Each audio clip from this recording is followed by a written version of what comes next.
अस्सलाम वालेकुम मेरे अजीज़ हमवतनों, मैं हूं आपका मेज़बान अशरफ अज़ीम ख़ान। नाज़रीन, इस वक्त जिस तरह की सूरत हाल है, पूरी दुनिया का मीडिया जो है वो अरशद शरीफ साहब की जो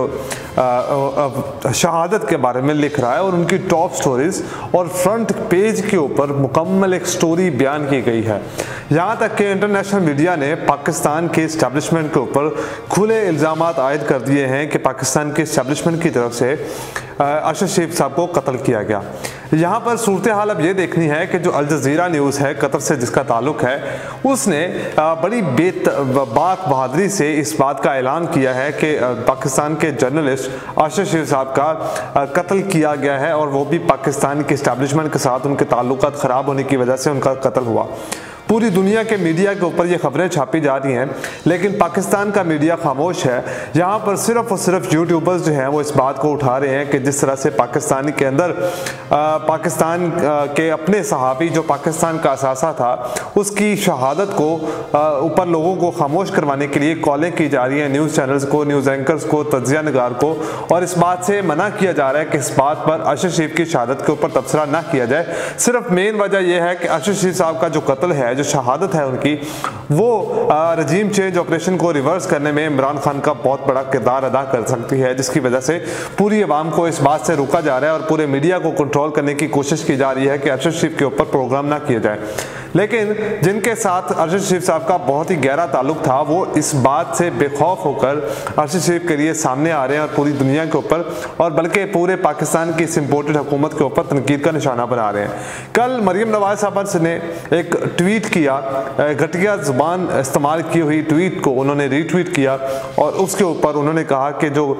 जिस तरह का मजाक उनकी वालिदा के बारे में उड़ाया गया, ये बाकी तमाम सहाफ़ियों के लिए सबक है कि वो इस बात का ख्याल रखें और आइंदा उनके साथ भी इस तरह के मामलात हो सकते हैं। जबकि उनका जस्दे खाकी जो है वो नैरोबी एयरपोर्ट पर अभी मौजूद था और अभी पाकिस्तान में भी नहीं पहुंचा था। इन लोगों की गैरत और बेगैरती दोनों ही इस इंतहा तक पहुंच चुकी हैं कि इन लोगों ने इस मौके का भी ख्याल नहीं किया कि जिस मौके पर इस तरह की गुफ्तगू की जा रही है। उल्टा नवाज शरीफ साहब वहाँ पर पाकिस्तान के ऊपर क़यामत टूटी हुई है, पाकिस्तान का बहुत बड़ा असासा वो शहादत नोश कर गया है और यहाँ पर हिंदुओं को भारतीय मोदी को खुश करने के लिए दिवाली की खुशियां मनाई जा रही हैं और हिंदुओं के साथ सेरेमनी की जा रही है और उनके केक काटे जा रहे हैं। दूसरी तरफ जैसी उनकी लीडरशिप है वैसे ही उनके कारकुनान हैं और उनकी पार्लियामेंट के उनके पार्टी के मेंबरान हैं। राणा सनाउल्लाह साहब ने आज अरशद शरीफ के ऊपर इल्ज़ामात लगाए और उन्होंने कहा कि ये तहकीकात होंगी कि अरशद शरीफ साहब पाकिस्तान से सोना स्मगल कर रहे थे और उसको ले जाकर कीनिया में बेच रहे थे, क्योंकि इल्ज़ामात ये लग रहे थे कि इस वक्त जो हुकूमत है उसने अरशद शरीफ साहब का कत्ल करवाया है। उसने हुकूमत ने मजबूर किया अरशद शरीफ साहब को मुल्क छोड़ने के से,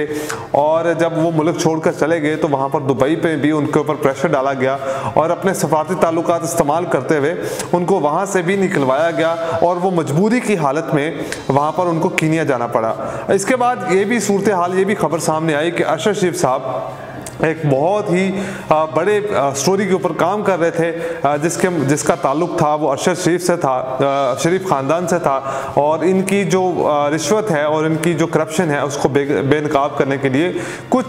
ज़रूरी अशिया के लिए, ज़रूरी काम के लिए वो कीनिया तशरीफ़ लेके गए थे। लेकिन जो मुसद्दक़ा ख़बरें हैं इस वक्त वो यही हैं कि UAE में कुछ ऑफिशल्स वहाँ पर गए उनके दुबई के, और उन्होंने जाकर अरशद शरीफ साहब से गुजारिश की कि या तो आप 48 घंटों में वापस पाकिस्तान चले जाएं या फिर दुबई को छोड़कर किसी भी और मुल्क में चले जाएं, आपको यहाँ पर रहने की इजाज़त नहीं है। पूरे मीडिया के अंदर यहाँ तक कि जिस मुल्क की पुलिस के हाथों ये कत्ल हुआ है उस मुल्क की पुलिस ने इसके ऊपर बखूबी आवाज़ उठाई है और उस आवाज़ के अंदर ये दिखाया जा रहा है कि जिस तरह से उस आवाज़ के अंदर ये चीज़ मेंशन की जा रही है कि जिस तरह से अरशद शरीफ साहब का कत्ल किया गया। पूरे मीडिया के ऊपर मेन हेडलाइंस में ये सहाफ़ी की मौत की खबर छपी, लेकिन पाकिस्तान का मीडिया जो है वो इस पर खामोश रहा और बल्कि ये सुनने में आया कि इनको मना किया जा रहा है किसी भी तरह से जो इनके मामलात के ऊपर बातचीत और गुफ्तगू ना की जाए। केनियन मीडिया ने बड़े वैलिड क्वेश्चंस पूछे हैं अपनी ही पुलिस से और अपनी इस हुकूमत से, अपनी करप्ट हुकूमत से। उन्होंने कहा कि क्या पुलिस ने सबसे पहले गाड़ी को रोकने की कोशिश की नहीं, गाड़ी को रोकने की कोशिश ही नहीं की, क्योंकि अब केन्या की पुलिस की तरफ से इस तनकीद के बाद एक नया प्रोपेगेंडा घड़ा गया और एक नया बयानिया बनाया जा रहा है। लेकिन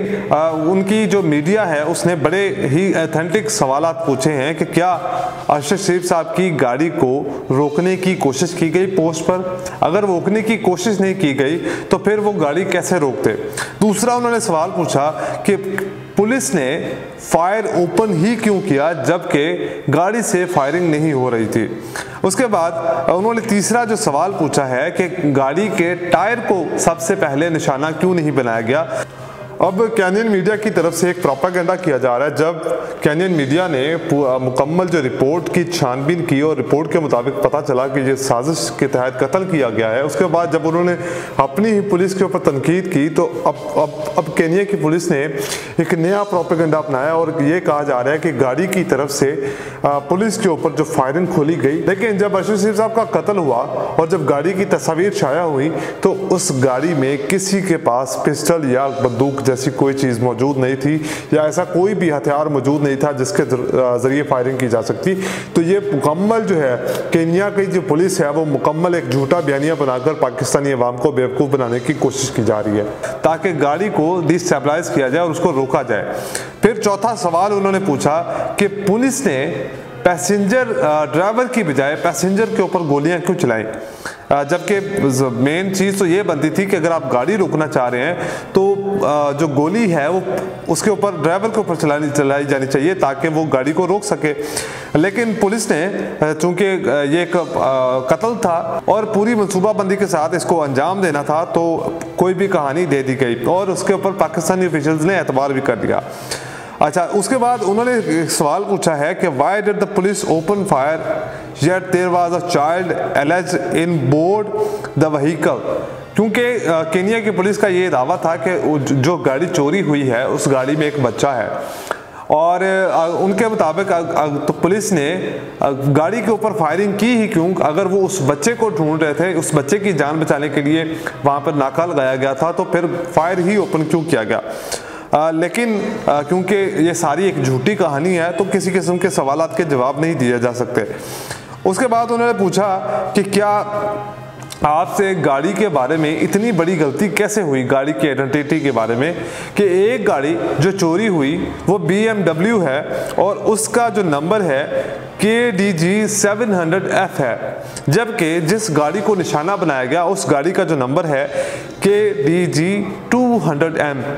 यानी कि ये पजेरो का गाड़ी है, लैंड क्रूजर है और दूसरी तरफ BMW थी। तो दोनों गाड़ियों के अंदर पुलिस ये कैसे डिफरेंशिएशन नहीं कर पाई कि ये दोनों गाड़ियां मुख्तलिफ हैं। उसके बाद उन्होंने पूछा कि गाड़ी का कलर क्या था, जिस गाड़ी को ढूंढने की कोशिश की जा रही थी उस गाड़ी का रंग क्या था। उसके ऊपर